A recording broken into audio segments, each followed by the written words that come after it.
Have you ever wondered what makes somebody a good cyclist? Is it because they can go out and win races? Is it because they can ride extraordinarily long distances? Or because they can ride really fast? Well, today I'm going to look at some of the reasons that traditionally people have said make a good cyclist, and then I'll go and say what I think makes a good cyclist. And the answer might surprise you.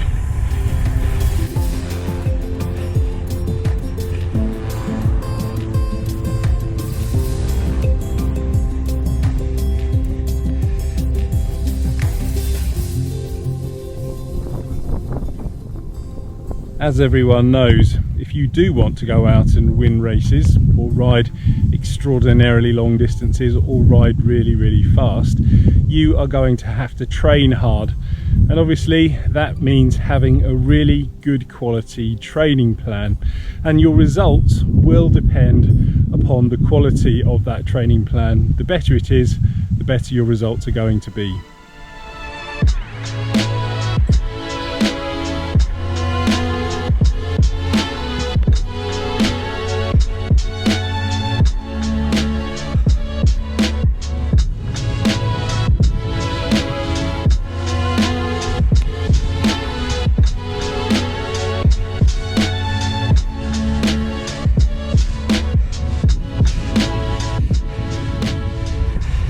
Having a top quality training plan is fantastic, but it all means nothing if you don't stick to it.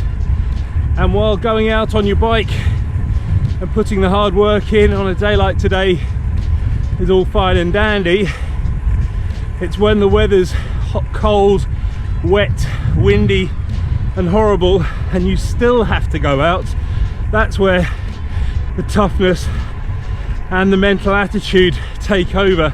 You have to be pretty determined to carry out a training plan.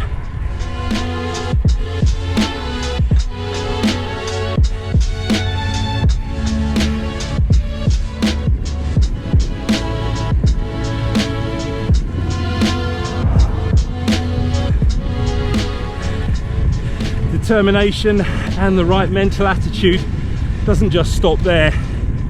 It also applies when the road starts to go up and you think it's going to be too hard or you're too tired. You have to kind of find it from somewhere to push yourself on.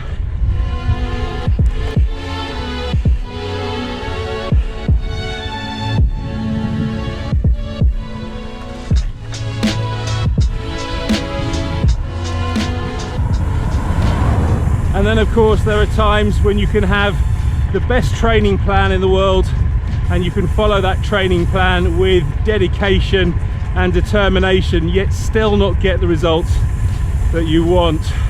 So what's happening then? Well, unfortunately, that's when it boils down to genetics.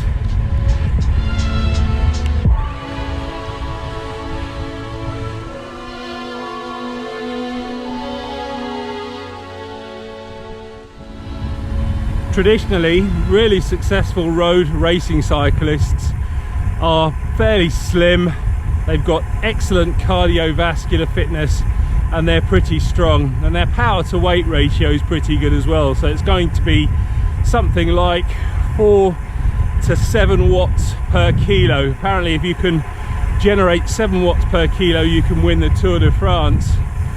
But as try as we might, some of us will just never get that level of fitness just purely through genetics. I was watching the Tour de France recently and they were talking about the young lad that won it this year, Tadej Pogacar, and his basic physiology is just incredible. He's almost superhuman, which obviously explains why he ended up winning the Tour de France.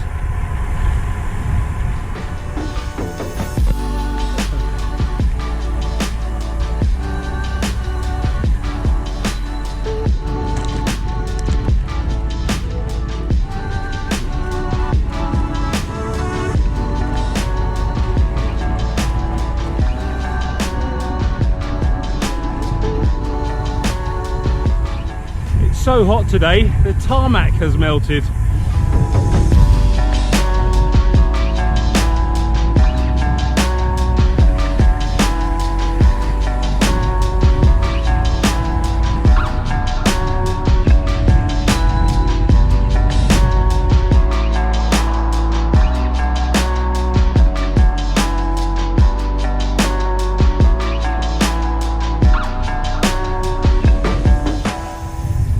me, being a good cyclist isn't about going out and winning races, probably because I've never won one in my life. Although, yeah, I did win one once, but that's another story for another time. It's all about going out and riding your bike and riding it regularly and actually enjoying it.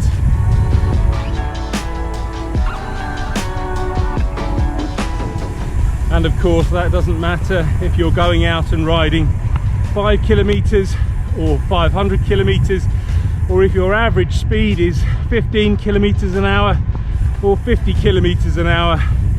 As long as you're out riding your bike regularly and enjoying it, in my opinion, that makes you a good cyclist.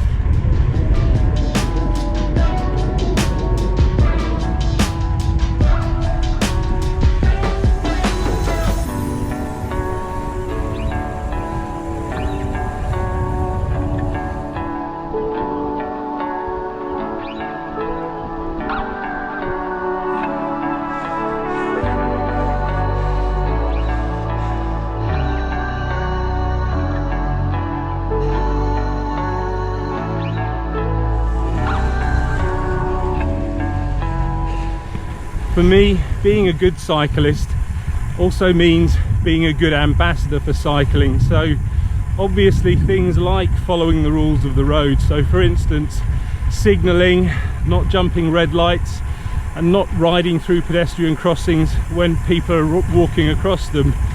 But equally, it's also being courteous to your fellow cyclists. So saying hello when you see one, and if you see one stopped by the side of the road, just asking if they're okay. And again, that courtesy extends to other road users, particularly motorists. So if one has stopped to let you through, or if they've waited until it's safe before they pass you and they pass you wide, say thank you to them. Put your hand up, acknowledge their courtesy to you. And equally, if somebody is discourteous to you, don't respond. You know, if white van man shouts something, don't be tempted to shout something back. Hopefully that way they'll stop seeing us as arrogant, entitled road users, and they will extend a similar courtesy to the next cyclist they see. So if you are a super slim, super fit racing cyclist out there winning races, then congratulations, I envy you. But equally, if you're just an ordinary person riding their bike for fun, transport or fitness, you too can be a great cyclist. Thanks for watching.